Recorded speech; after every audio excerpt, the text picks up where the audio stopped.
Con el incremento de grupos militares en las calles de nuestro país, hay muchas preocupaciones latentes sobre violaciones a derechos humanos, pero hay un sector de la población que tiene una una múltiple vulneración porque no se encuentran en sus lugares de origen, son las personas en condición de movilidad, son las personas migrantes. Y sobre esto hay un estudio muy interesante que se ha estado revisando por parte de la Fundación para la Justicia y el Estado de Derecho a través de un proyecto documental. Vamos a hablar justo con Jerónimo del Río, quien es investigador de esta fundación, que nos relatará sobre este proyecto que se llama Bajo la Bota, que han creado organizaciones civiles, periodistas e investigadores. Muchas gracias por recibirnos la llamada. Al contrario, muchas gracias a ustedes por el espacio. Son muchas de las preocupaciones relacionadas con la presencia de elementos militares y ahora elementos de la Guardia Nacional que estarán ya adheridos a la Sedena.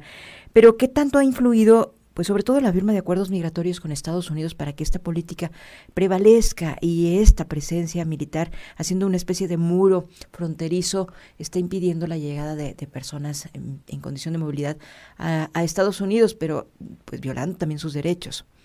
Sí, pues mira, ha influido mucho. En realidad, nosotros hemos sostenido desde hace pues ya bastante tiempo que la política migratoria mexicana responde en lugar de a los intereses de nuestro país, a los intereses de los Estados Unidos, de manera muy visible con la firma de acuerdos internacionales entre ambos países y como consecuencia la movilización de personal militar de Fuerzas Armadas a la frontera sur y norte para tener una frontera vertical que impida el paso de las personas migrantes por nuestro país. Platíquenos un poco acerca de este proyecto, cómo se integró Bajo la Bota. Bajo la Bota es un esfuerzo de investigación y de documentación de política pública y violaciones a derechos humanos, que tiene como objetivo identificar cuál ha sido como estas características que han marcado la militarización de la política migratoria, principalmente en dos sentidos, a través del acaparamiento de puestos civiles por personal militar y a través de la movilización de Fuerzas Armadas con fines de ejecución de la política migratoria, y documentar cuáles han sido sus consecuencias. Es decir, lo que hemos intentado es no solamente anunciar que la política migratoria está siendo conducida por personal militar, sino también evidenciar que esto tiene consecuencias en términos de violaciones a los derechos humanos. Y bueno, los resultados han sido escalofriantes. Hemos documentado casos de abuso sexual, de casos de tortura, de desaparición forzada, y entre muchos otros. ¿A qué se debe que, bueno, yo he platicado con personas migrantes, más cuando se dan este tipo de caravanas aquí en Chihuahua, y bueno, la constante de los migrantes que yo he entrevistado es que solamente en México se han enfrentado a una serie grave de violaciones a derechos humanos, o sea que ellos ya lo notan o lo sienten de manera muy personal, ya muy palpable, ¿no? ¿A qué se debe? ¿A que está militarizado el país? ¿A la cultura del mexicano? No entiendo, porque ellos hablan de una serie de países que van cruzando y en serio que no se expresan tan mal de otros países, de hecho nada mal de otros países, nada más que del mexicano. Sí, pues mira, la realidad es que es un fenómeno complejo que tiene diferentes aristas, pero yo te diría que la razón principal es porque México ha optado por implementar una política migratoria que criminaliza a la población migrante. Lejos de lo que en el discurso suele decirse, que somos un país con una política de corte humanitario, lo que hacemos es convertir a nuestro país en un verdadero calvario para la población migrante. En este contexto, la militarización llega a ser un elemento más que dificulta como el paso seguro de la población migrante por nuestro país. Sin embargo, no es el único. La securitización de la política migratoria es un fenómeno que viene de hace muchos años, y lo que ha hecho la militarización es agudizar esta perspectiva y bueno, conseguir consecuencias más trágicas en consecuencia, a raíz del perfil y el tipo de actuar de las Fuerzas Armadas, ¿no? Mm. Bien, lo subraya usted, no es un asunto que tenga apenas este sexenio, se determinó desde hace buen tiempo, pero sí se acentuó esta presencia de grupos militares en la frontera y qué tanto se ha avanzado, digamos, en estas estrategias, porque pues las fuerzas militares pues están entrenadas para vencer a un enemigo, entonces es como si se viera a estas personas migrantes como enemigos. Cuéntenos un poco sobre esta visión y pues también cómo plasmar estas historias en estos documentos que ustedes están generando. No, totalmente. Sí viene de hace tiempo, pero si bien lo que sí es cierto es que en este sexenio se ha acrecentado y se ha acentuado, como bien dices.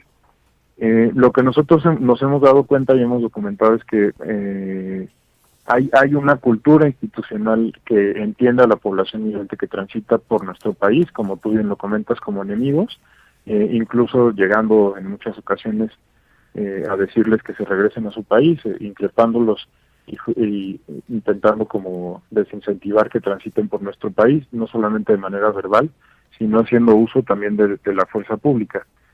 Nos parece muy significativo que el Estado mexicano haya optado por utilizar a la institución de la fuerza letal con la que cuenta para atender a la población migrante, que en realidad como pues no estamos hablando de crimen organizado, estamos hablando de personas que salieron huyendo de sus países de origen y que en muchas ocasiones cumplirían con las condiciones para recibir refugio en nuestro país, ¿no? Entonces nos parece muy simbólico de una política migratoria criminalizada que haya el Estado mexicano optado por utilizar a su institución de fuerza letal. Y hay un precedente también en cuanto a violaciones del derecho internacional para las personas refugiadas en este contexto que usted nos está narrando.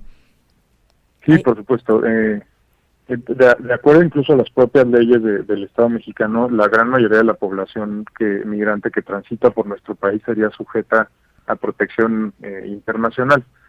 Lo anterior porque tenemos que entender cuál es el perfil de la gente que transita por nuestro país. No es gente necesariamente que haya decidido a transitar por nuestro país, sino que en la mayoría de los casos son personas que vienen, como les decía, huyendo de la realidad que viven en esos países de origen y que situaciones de violencia, pobreza extrema, cambio climático y deterioro del entorno los han obligado a abandonar sus países y bueno, tomar la decisión de transitar por nuestro país a pesar de lo difícil que ellos saben que es transitar, ¿no? ¿Qué pues sanciones ha recibido el Estado mexicano, si es que las hay, y si no, a qué se puede enfrentar? ¿Y de qué serviría también ser señalado por un organismo internacional cuando existen, pues ya está muy documentado que hay personas que prefieren pasar por la selva El Darién, o sea, vivir todo lo que pasan en la selva El Darién a vivir lo que se vive en México? Porque de entrada ellos pensarían que, pues bueno, pasar por esa selva que obligatoriamente tienen que cruzar en muchas de las ocasiones cuando se trata de llegar a México, pues al menos a México, pues en muchas ocasiones ellos prefieren pasar todo lo que pasan en la selva y pensando que va a ser lo peor, y nada que cuando llegan a México pues se enfrentan a violaciones sexuales, abusos sexuales, a maltrato físico, a lo mejor a señalamientos, no sé, hasta los mismos mexicanos, hasta nosotros mismos criminalizando. En alguna ocasión aquí pusieron un campamento migrante y bueno, la ciudadanía chihuahuense estaba incómoda pues porque tenían miedo, o sea, los criminalizamos, consciente o inconscientemente. Sí, totalmente. Fíjate que eso que comentas sobre el tapón del Darién es algo que se repite constantemente en el discurso de la población migrante con quien tenemos contacto. Lo que suelen decir es que, y sobre todo migrantes provenientes de Sudamérica, que ellos pensaban que la peor parte de su trayecto ya la habían librado al haber atravesado el tapón del Darién, un espacio cuyas condiciones ambientales son muy rudas. La razón por la que es muy complicado pasar por ese territorio es porque es una selva muy espesa que tiene animales salvajes y bueno, lo hace muy complejo. Pero es común que cuando lleguen al Estado mexicano y transiten desde la frontera sur hasta la frontera norte, nos digan que México se convirtió en su peor pesadilla, incluso mucho peor que lo que vivieron en el tapón del Darién. Y bueno, esta es una situación sumamente triste porque aquí no estamos hablando necesariamente de condiciones medioambientales que causaron este entorno de terror, sino más bien de lo que las propias personas ocasionaron, ¿no? En México la población migrante se tiene que enfrentar al crimen organizado, pero también a los agentes del Estado que, como he venido comentando, tienen como una cultura institucional y una política, y ejecutan una política migratoria que los criminaliza. La consecuencia más grave de esta manera de conducir la política migratoria es el propio incendio en la estancia de Ciudad Juárez, cuyos responsables a todas luces son las autoridades migratorias mexicanas. Gravísimo, gravísimo asunto que no sanará, tardará muchísimo en sanar, porque son además otras víctimas colaterales que ya se quedaron invisibilizadas, ¿no? Las familias y de estas personas que fallecieron, ahí estas 40 personas fallecidas y quienes sufrieron mucho. Otra pregunta, Jerónimo. Entiendo que habrá muchas dificultades para documentar todas estas historias. No sé cuál es la metodología que emplean, pero entiendo que trabajan con documentalistas, investigadores, además de periodistas, pero sabemos que dentro de la milicia pues también existen esas condiciones de reservas y de poca transparencia. A veces no es fácil indagar al respecto. Tenemos el caso de Ayotzinapa, ¿no? No se puede generar esta información, no se puede indagar más allá de lo que permiten las fuerzas militares. ¿Qué tanto se complicará ahora que llega la Guardia Nacional a la Sedena y además tendrán fuero militar? Sí, mira, pues nosotros solemos documentar, si bien muchas veces en terreno, documentando como en primera mano las historias de las personas que transitan por nuestro país, también una fuente muy importante es vía transparencia, las solicitudes de acceso a la información. Y como bien dices, y como lo han demostrado estudios como la métrica de gobierno abierto, la Secretaría de la Defensa Nacional y la Secretaría de Marina suelen ser instituciones que se caracterizan por su opacidad. En este sentido, por supuesto que el traspaso de la Guardia Nacional a la Sedena abre la puerta a que esta institución se conduzca con esta misma opacidad y bueno, nos pone ahí una alerta para luchar e intentar que no suceda así.